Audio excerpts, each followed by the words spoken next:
मुस्लिम मोदी नहीं कर रहा है, हिंदू मुस्लिम वो पप्पू गवर्नमेंट और केजरीवाल गवर्नमेंट कर रही है, बिकॉज उनके पास कुछ है नहीं। खालिस्तान की बातें तो यहाँ करना मत, खालिस्तान की बातें करना तो बाहर चले जाओ यहाँ से। खालिस्तान के आप लोगों की बहुत रिस्पेक्ट है, आपको पता है ना क्यों? इसकी पग की वजह से आप लोगों की रिस्पेक्ट है, इस पग की वजह से आप लोगों की रिस्पेक्ट है, बट खालिस्तान यहाँ नहीं बनेगा। मोदी नहीं तो कौन बे? पप्पू नो वे।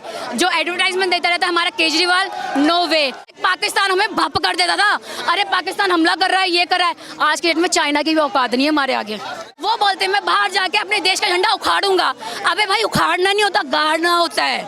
पैसा तो जोड़ ही लिया है, इंडिया में कर क्या रहा है भाई? जाके बाहर रहे, इतना पैसा है, अपना ऐशो आराम से जिंदगी जिए, क्यों हम लोगों की जिंदगी खराब कर रहा है? देश के लिए सोच रहा है वो। देश के लिए क्या सोच रहा है? टुकड़े टुकड़े करने वाली गैंग के मेंबर, उसके कन्हैया लाल जैसे मेंबर उसके टाइम पास पड़े हुए हैं, और वो देश के लिए सोच रहा है? कम ऑन यार, बात तो लॉजिकली बोलो। नमस्कार, मेरा नाम नीतीश ठाकुर है। एक बार फिर आपका अपना चैनल देखना शुरू कर चुके हैं। इस वक्त हमारे साथ एक महिला है। क्या नाम हुआ मैम आपका? रिमझिम। रिमझिम जी, आप एक बात बताइए, आप बहुत अच्छी बातें कर रही थी। 2024 का चुनाव बहुत ज्यादा नजदीक है, क्या लगता है आपको 2024 में कौन प्रधानमंत्री पद का उम्मीदवार है? मेरा सिर्फ ये क्वेश्चन है सबसे, मोदी नहीं तो कौन? सिंपल। एक और एक रैप चला हुआ है, मोदी नहीं तो कौन बे। मोदी तो भैया ये खालिस्तान की बातें तो यहाँ करना मत, खालिस्तान की बातें करना तो बाहर चले जाओ यहाँ से। खालिस्तान के आप लोगों की बहुत रिस्पेक्ट है, आपको पता है ना क्यों? इसकी पग की वजह से आप लोगों की रिस्पेक्ट है, इस पग की वजह से आप लोगों की रिस्पेक्ट है, बट खालिस्तान यहाँ नहीं बनेगा। 2024 की बात करते हैं। 2024 की बात करते हैं। एक तरफ आपने कहा कि मोदी नहीं तो कौन, ममता बनर्जी कहती है मैं, राहुल गांधी कहते हैं मैं, अरविंद केजरीवाल कहते हैं मैं, नीतीश कुमार कहते हैं मैं, एमके स्टालिन कहते हैं मैं। इतने सारे चेहरे हैं, तो फिर क्यों मोदी?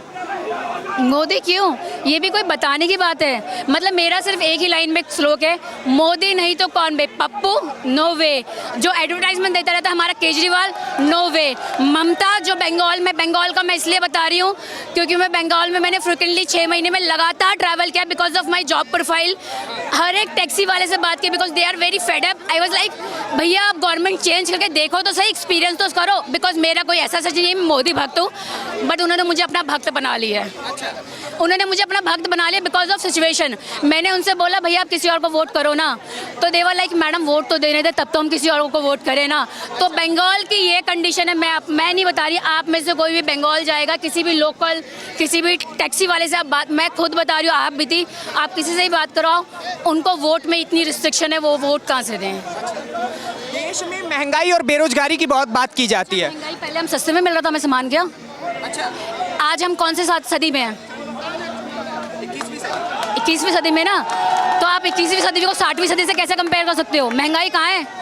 कोई महंगाई नहीं है। मेरे लिए भी वो चीज़ उतने की है जितने के लिए एक नॉर्मल लोग के लिए। महंगाई कोई नहीं है। आपको कोरोना जैसी सिचुएशन से मोदी जी ने बाहर निकाला है, मतलब मोदी नहीं, इनमें से सारे सब लोगों ने बाहर निकाला। इनफैक्ट हम लोगों का भी पूरा हाथ है, बट कोविड जैसे सिचुएशन के बाद हम बाहर निकल के हमारी जीडीपी इस लेवल पे पहुंची हुई है। उसके बाद एक्सपेक्ट कर रहे हो कि आप बाकी कंट्रियों की बैंड बज गई है, कोविड में बैंड बज चुकी है, यूएस जैसी कंट्री की बैंड बज चुकी है। आज के देश में लोग हमारी तारीफ कर रहे हैं कि भैया मोदी जी ने हमें ये दिया। अबे इंटरनेशनल लेवल पर हमारी औकात तो देखो, एक पाकिस्तान हमें भप कर देता था, अरे पाकिस्तान हमला कर रहा है, ये कर रहा है। आज के डेट में चाइना की भी औकात नहीं है हमारे आगे, ये चाइना की भी औकात नहीं है हमारे आगे। तो राहुल गांधी जी के लिए कहा जाता है कि वो भी चाइनीज प्रोडक्ट हैं। वो तो है ही ना, उसमें गलत क्या कहा जाता है? वो तो है ही ना।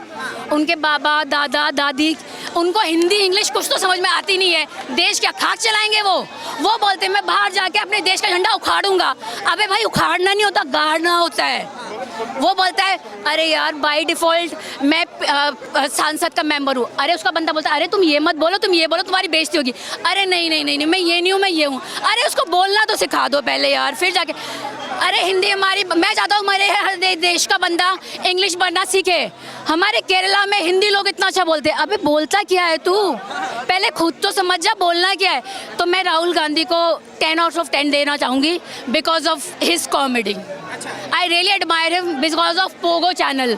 मुझे वो कॉमेडियन बहुत अच्छा लगता है। एक बात बताइए, देश में बहुत सी समस्याएं बताई जाती है, कहते हैं कि मिनिस्ट्री कोई अच्छे से काम नहीं कर रही है। राहुल गांधी का ये आरोप है, पूरे विपक्ष का आरोप है कि देश में जाके बोलो कि इतना पैसा तो जोड़ ही लिया है, इंडिया में कर क्या रहा है भाई, जाके बाहर रहे, इतना पैसा है, अपना ऐशो आराम से जिंदगी जिए, क्यों हम लोगों की जिंदगी खराब कर रहा है? देश के लिए सोच रहा है वो आदमी। देश के लिए क्या सोच रहा है? टुकड़े टुकड़े करने वाली गैंग के मेंबर, उसके कन्हैया लाल जैसे मेंबर उसकी टाइप पास पड़े हुए हैं और वो देश के लिए सोच रहा है? कम ऑन यार, बात तो लॉजिकली बोलो यार। देश में लोकतंत्र खत्म हो गया है मैम, देश में लोकतंत्र खत्म हो गया है यार। भाई एक बात, यहाँ पर जो मुस्लिम भाई भी मेरे हिंदू भाई भी है, हिंदू मुस्लिम मोदी नहीं कर रहा है, हिंदू मुस्लिम वो पप्पू गवर्नमेंट और केजरीवाल गवर्नमेंट कर रही है, बिकॉज उनके पास कुछ है नहीं, उनके पास कोई टॉपिक ही नहीं है ना यार, उनके पास टॉपिक ही नहीं दिया, तो अब क्या करें? मोदी को कहीं तो गिराना है ना, हिंदू मुस्लिम हिंदू मुस्लिम हिंदू मुस्लिम। और ये टेलीकास्ट ज्यादा मत करा, मेरे घर वाले ही मारने वाले मुझे। एक आखिरी सवाल लेना चाहूंगा, बीजेपी के ऊपर आरोप लगते हैं कि वो केवल एक धर्म के लिए कार्य करती है और नरेंद्र मोदी के एक अच्छा सरकार नहीं जब एक लाइन बोली है, हिंदू मुस्लिम मोदी गवर्नमेंट नहीं करता, हिंदू मुस्लिम सिर्फ अपोजिशन करती है, उनके पास कोई काम नहीं है, उनको मोदी को कहीं ना कहीं गिराना है। वो पता है क्या करते हैं? 2002 का टॉपिक ड्रैग करने की कोशिश करते हैं, लेकिन 2002 का टॉपिक अगर ड्रैग करना चाहे तो हम हिंदू लोग कर सकते हैं।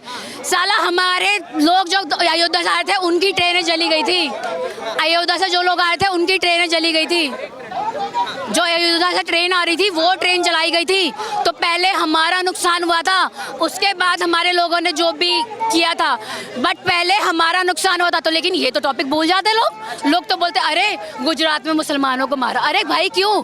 पहले जो ट्रेनें जलाई गई उसको क्यों भूल जाते हो? स्टार्ट कहाँ से हुआ वो क्यों भूल जाते हो आप लोग? मैम एक बात बताइए, राहुल गांधी का हाल ही में एक बयान था कि सारे मोदी चोरी के होते हैं, उसमें उन्होंने 3 मोदियों के नाम लिए, ललित मोदी, नरेंद्र मोदी का भी उसमें नाम लिया, तो इस पे क्या कहना है, जिसकी वजह से उनकी सांसदी चली गई है? विपक्ष कहता है कि ये नरेंद्र मोदी की करतूत है उनकी सांसदी छीनना। यार पप्पू एक ही नहीं है ना, आजकल पप्पू तो हमारा ये केजरीवाल भी बना हुआ है, तो जस्ट बिकॉज ऑफ सरनेम हम सबको ब्लेम करते फिरेंगे, ये तो कोई लॉजिक नहीं हुआ ना। जस्ट बिकॉज ऑफ सरनेम ये भी चोर नहीं यार। एक माँ के पेट से 4 बच्चे हो सकते हैं ना, चारों बच्चे एक समान निकले नहीं हो सकता ना। तो एक नरेंद्र मोदी और मोदी उस पप्पू गवर्नमेंट को बोले 70 साल भी पैर धो के पिएगा ना मोदी जी के, तो मोदी नहीं बन पाएगा। चलिए बहुत बहुत धन्यवाद हमारे साथ बातचीत करने के लिए। तो अच्छा एक बात बताइए कि 2024 में कौन? 2024 में मोदी जी, जो हिंदुओं का काम बात करेगा, हिंदुओं का विकास करेगा, वोट उसी को मिलेगा। जो तुष्टिकरण की बात करेगा वोट उसे नहीं मिलने वाला है। जी हाँ, जो तुष्टिकरण की बात करेगा वो नहीं, उसे वोट नहीं मिलेगा। और दूसरी चीज़, हम राहुल गांधी को क्यों चुनेंगे? राहुल गांधी कोई समझदार तो नेता है नहीं। राहुल गांधी खुद कहते हैं कि हाँ मैं एक पप्पू हूँ, बच्चा हूँ। उनके सबसे समझदार व्यक्ति में उनके पास, अच्छा एक मिनट, उनके पास अगर दिमाग होता राहुल गांधी के पास, तो वो क्या मोदी समाज के लोगों को गाली देते और वो माफ़ी नहीं मांग लेते अदालत में जाके? अदालत में उनसे माफ़ी मांगा नहीं गया, वो बच्चे वाली हरकत करते। और कांग्रेस के सारे नेता उन्हें समझदार बनाने का प्रयास कर रहे, लेकिन राहुल गांधी कभी बच्चे ही थे, बच्चे ही रहेंगे।